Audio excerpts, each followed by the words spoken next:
I think that stuff costs money. We have this vision for what we want or what we've seen other people do, and we just kind of attach a price to it in our head before doing our due diligence and doing the research of figuring out, well, what does the thing actually cost? How are entrepreneurs like us daring bravely to build a stage, ditch the sweatpants, and step up to the mic? How do we create our own transformative events so we can get our message out into the world in a bigger way that's not only profitable, but it's actually something we can be proud of? That's the question. And the answers are inside this podcast. My name is Sarah Pfeiffer. Welcome to Green Room Central. Can I share something that really made me think the other day? I was talking shop with a friend and they said, it's an expensive sport. And they were talking about coaching events, and it got me wondering, and pondering how right they are. But also, it doesn't have to be that way, So I thought we'd take a few minutes on the podcast today and dive deep into just how expensive it can be, and more importantly, what you can do about it. I've planned so many events in my 20 plus career, and it never ceases to amaze me how there will be a price for something that surprises people or catches them off guard, and that people try, and I've had clients try and save money on those areas because they almost feel what is it like it's wrong to spend that much money on that thing, and then it will bite them in the butt at the event. I can remember one where it's like, okay, so we want somebody to photo and video the event, but we really don't want to pay the day rate for 6 people to do it, even though we want shots of all of these simultaneous sessions that are happening simultaneously, and we want someone to always be on the host of the show so we get some great B-roll, and we want the recordings of the sessions, and we want recordings in the hallway and all the things, and we want sizzle reels each day to show when people are walking into the room. By the way, I love that personally. One of my favorite things. And the breaks every day. We want a constant photo reel going of stuff that's been happening at the event. Super smart idea. By the way, people love to see themselves. We're all a little bit self-absorbed, and seeing ourselves on the big screen definitely puts a smile on our faces. So this client wanted all those things, immediate turnaround edits and covering all of the things, but they wanted to pay not that much, not what it would take to do that. And so they decided on kind of maybe spending, I would say, a third of what was needed. And the vendor shouldn't have said yes, but they did, because they wanted the business, which is what happens a lot in this space. A lot of the vendors that we're working with are entrepreneurs themselves, and they're trying to make ends meet and feed their families. And sometimes they're not as advanced in the personal development side to have the boundary and say no. And so they said yes, and it was like a train wreck. The vendor was so exhausted. I just remember them being up until the wee hours of the morning working on the video, maybe getting a couple hours of sleep at best before we rolled the film the next morning. And it was kind of heartbreaking, because I don't think anybody should have to kill themselves over an event. But I think that stuff costs money. We have this vision for what we want or what we've seen other people do, and we just kind of attach a price to it in our head before doing our due diligence and doing the research of figuring out, well, what does the thing actually cost?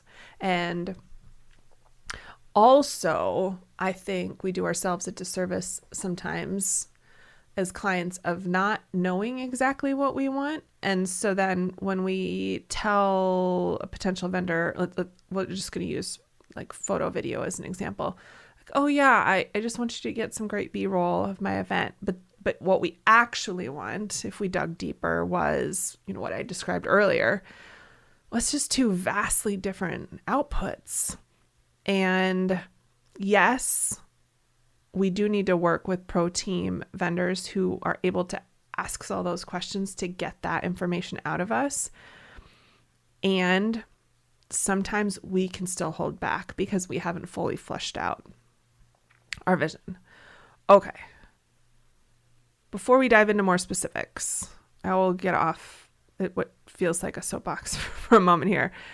And because I want to make it clear, this isn't an episode about how to cut corners or stay on budget or pinch pennies when it comes to hosting events. That's not what this is about. This is more about raising awareness, kind of understanding the terrain you're navigating so that, and kind of understanding the costly side of this expensive sport that's very exciting, but expensive.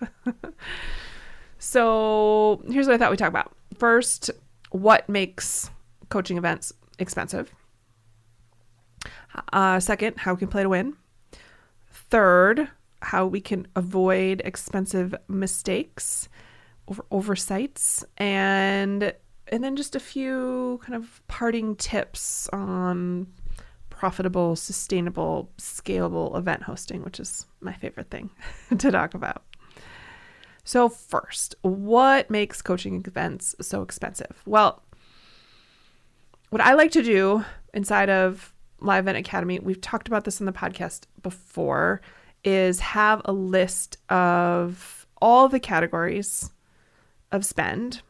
I have a template that you can download, and it's in that template inside of Live Event Academy has all the different categories. And I love for people to have all of those in front of them because it definitely is a way to jog your memory, get brainstorming to happen, ask those important questions way early in the process so that we're kind of asking ourselves, is that an area I want to spend money on? And if yes, okay, then step 2 is we're going to go out and research what it actually costs. I love for people to price the vision, have the vision, and then price it. Stuff, and then we're going to figure out how to pay for the vision, right? Versus like pigeonholing ourselves by having a number up front. And there's stuff that's just big ticket items, and I don't want us to have any resentment. I would rather us just being aware that that's a thing and it costs money. So stuff like ads. If you're going to fill the room, and this is an enrollment event and a list building event, you're going to be filling the room with people who are cold.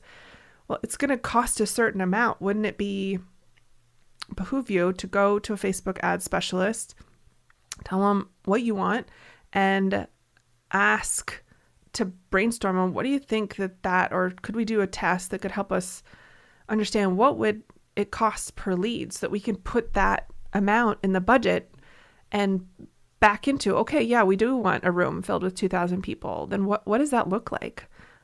How much do we need to spend in ads? And knowing when that money is going to have to be spent, how are we going to cover that cost up front? I had one prospect I was talking with recently, and they were saying that they do this annual list building enrollment event, and they have a significant ad spend in order to fill the room. And they cover those ad costs by getting sponsors for the event and having sponsors put half down. And so they've got that revenue that they can, in hand, that they can then use to cover the ad spend. I thought, ooh, that's a smart little tip there. Another area that costs a lot of money is venue. So if you're going to want a spot at a hotel, they're typically going to make you have a room block or a food and beverage minimum or both, that goes with the rental of that space. And it's not cheap. Food and beverage at a hotel is very pricey. Something simple like breakfast could easily be $60 a head. And then you add on top of that all the gratuity and taxes and fees.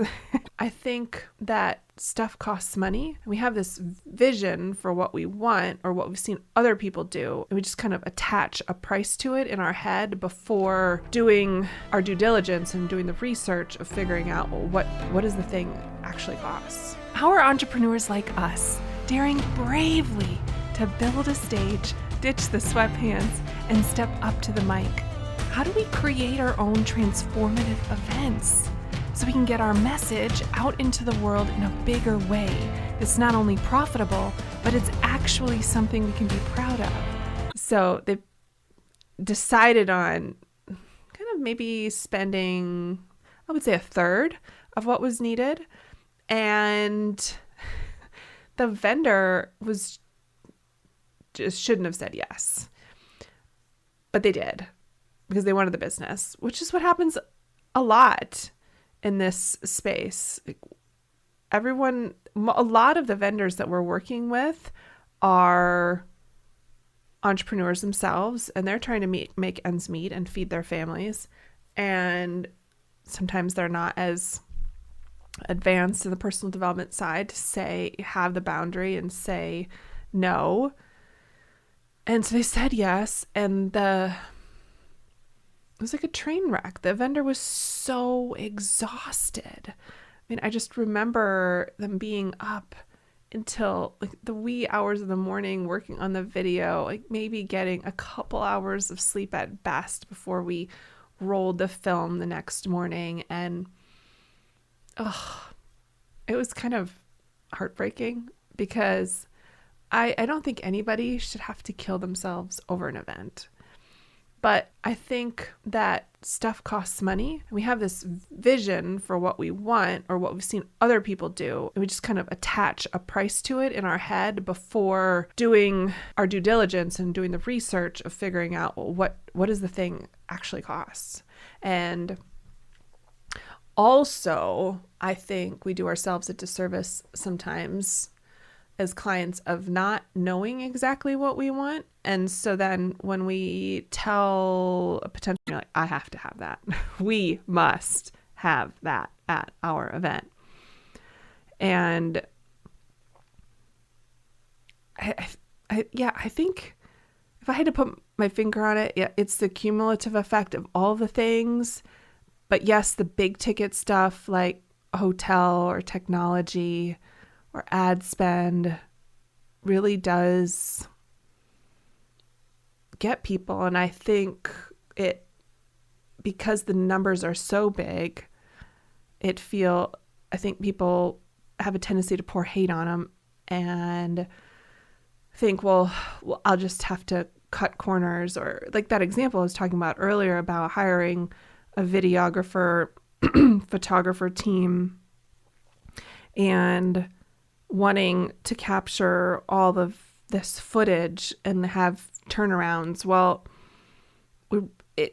as long as we can put ourselves in the shoes of that person, if we need to have, labor is expensive. In order to get what we want, we need to pay for that labor. In order to have someone shooting the host at the same time as the lobby, at the same time as a breakout session, at the same time as a main stage, we're talking about multiple humans here. And whether it's a day rate or hourly, it's going to add up. And I hate for you to put yourself in a position where you're trying to cut corners or save money early in the process. And so you And so you kind of make promises like, oh, I'm not going to need that much, or we'll be able to make it work. And you kind of make assurances that, yeah, it's fine to just have 2 people come to cover the event. And then you get there and like the excitement of it all reminds you of what you really wanted. And you know that this is like a one shot opportunity to capture this footage. And now you don't have enough bodies to do it. So you try and make those bodies, like push them to do more than they really should in a day. And it's a recipe for disaster. I really love to create lifelong relationships with A-team vendors, and burning them out is a fast track to them saying, no, thank you, next time your event comes up. And there's so much learning that happens when people work with you to help you on your event. And I would never want to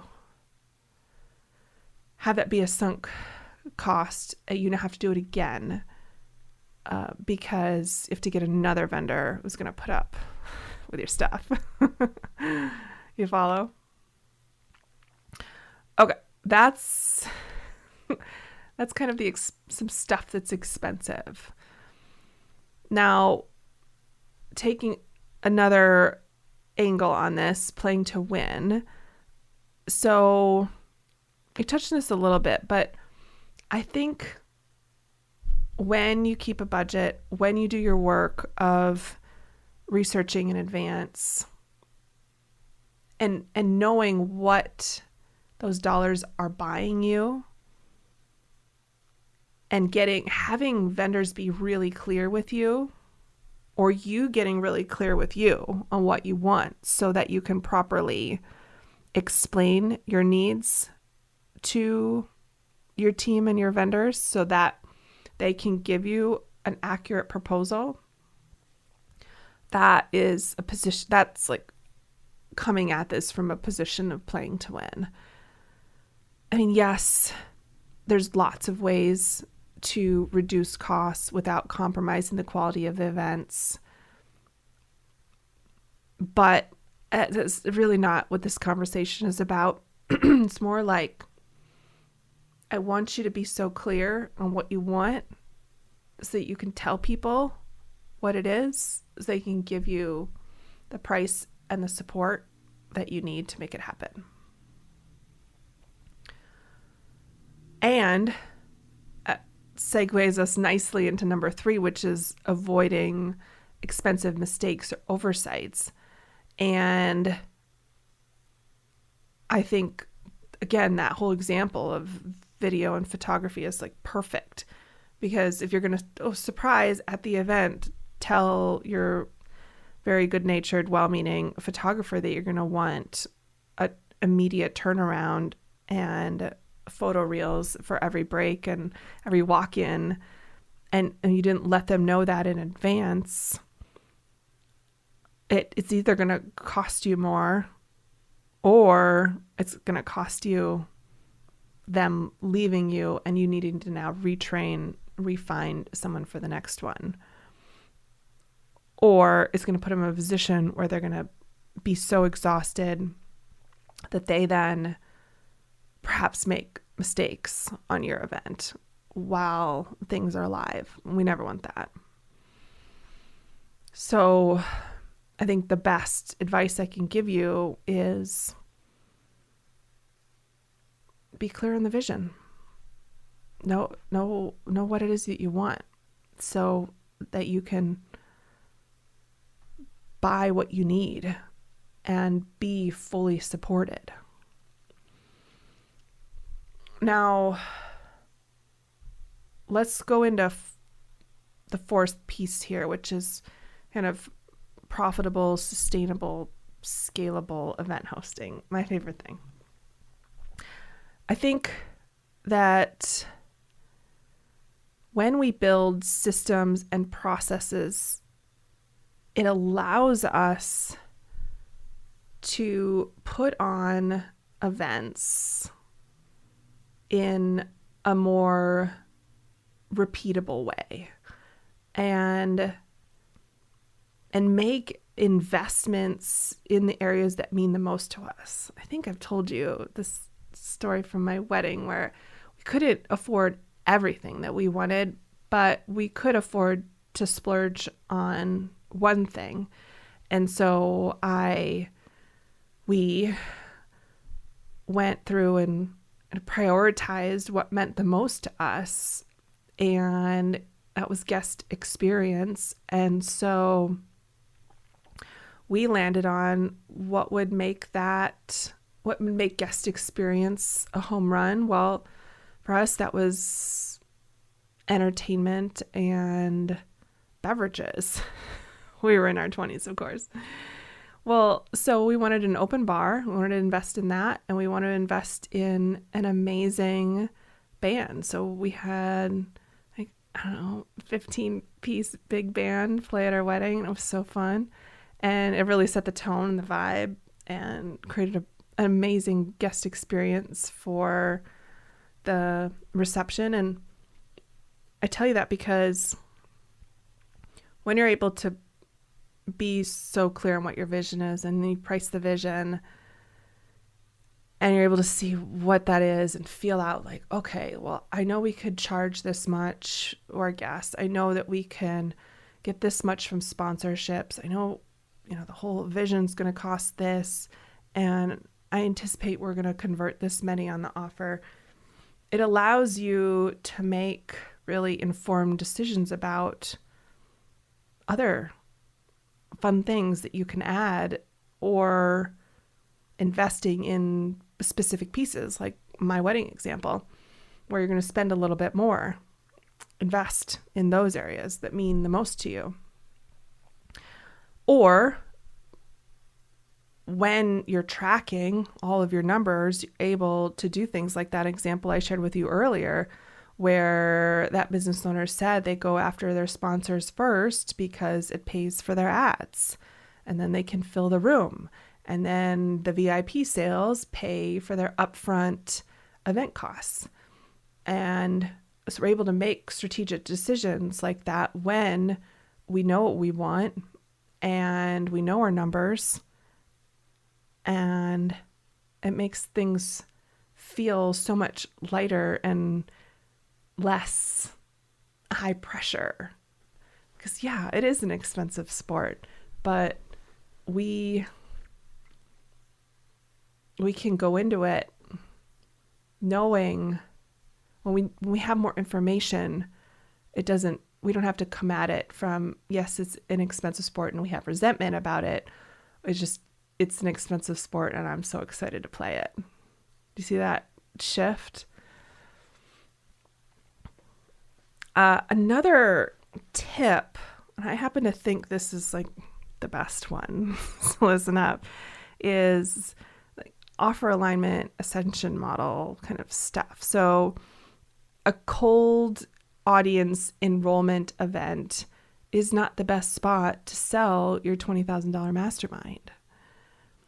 And I think people kind of have this tendency to just like throw an event in because they want to put it on an event, but actually it's part of the bigger picture of your ascension model and your overall calendar for the year, where you're putting in your launches.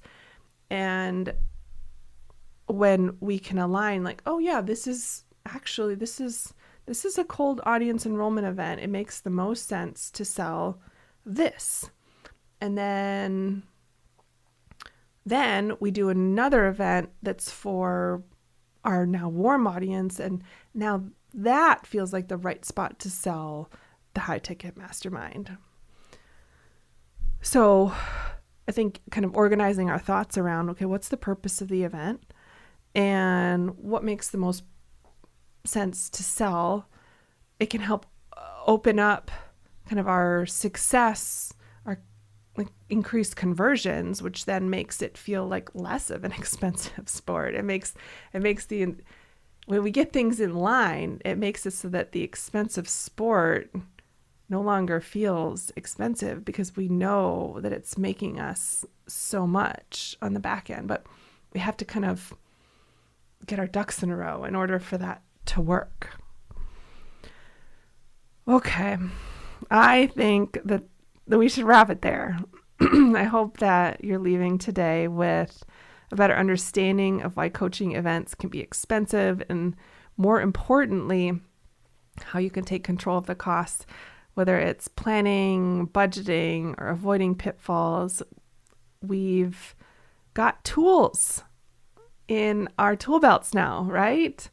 That we can use to make events more successful and change the kind of the dynamic that's in our head around expensive sport. So, I think there's some sports that are more expensive to play than others. Like you take running, for example. You need a pair of shoes when you go outside. Or let's say you ride horses, a little bit more expensive. Have to have a horse and access to a stable and like feed and care for the horse and buy more clothing to wear, like those fancy rounded hats and chap things. I don't know. I don't ride horses. But like, as long as it's meaningful to you and you know what the outcome's going to be, like it doesn't matter that it's expensive, right? I think if we knew that we were going to spend $250,000 on this event, but we were going to make $500,000, like we're putting one in and we're getting two out. Why wouldn't we do that? But I guess what I also hear is this whole, I'm putting one in and I'm getting two out, but it's like crushing my team on lead up. And that's back to that whole, like, are you doing it in a way that's repeatable and sustainable and scalable? A whole nother conversation for a whole nother day. But I digress. I'm so passionate about you doing the things that you can get the outcome and being able to put a lens on this whole business of hosting events in your business that isn't negative. Like having it's an expensive sport, but I love riding horses. It's so fun for me versus it's an expensive sport and I have to spend so much money or so much of my team's time in order to do this. And it's like draining me and I don't want to do it. Well, if that's the headspace that you're in, then we need to talk, because we need to uncover why it is that you're feeling that way and why you're not like excited to go get on the racehorse. Okay. If you have questions, you want to share your thoughts, don't hesitate to reach out to me on Instagram, send me a DM. Thank you for spending your time with me today. Make it an outstanding rest of the week. Take care. Thank you for listening to the Green Room Central podcast. If you loved this episode, then please take a screenshot on your phone and post it to Instagram, and be sure to tag @SarahPfeiffer and let me know why you liked it and what you'd like to hear or who you'd like to hear from in the future. That'll help me know what to create for you. The number one thing I'm asked by CEOs, whether it's their first event or their 20th, is, Sarah, how do I get more butts in seats? And so I put together a guide for you. Head over to fillingevents.com for your free copy of 107 ways to fill your event.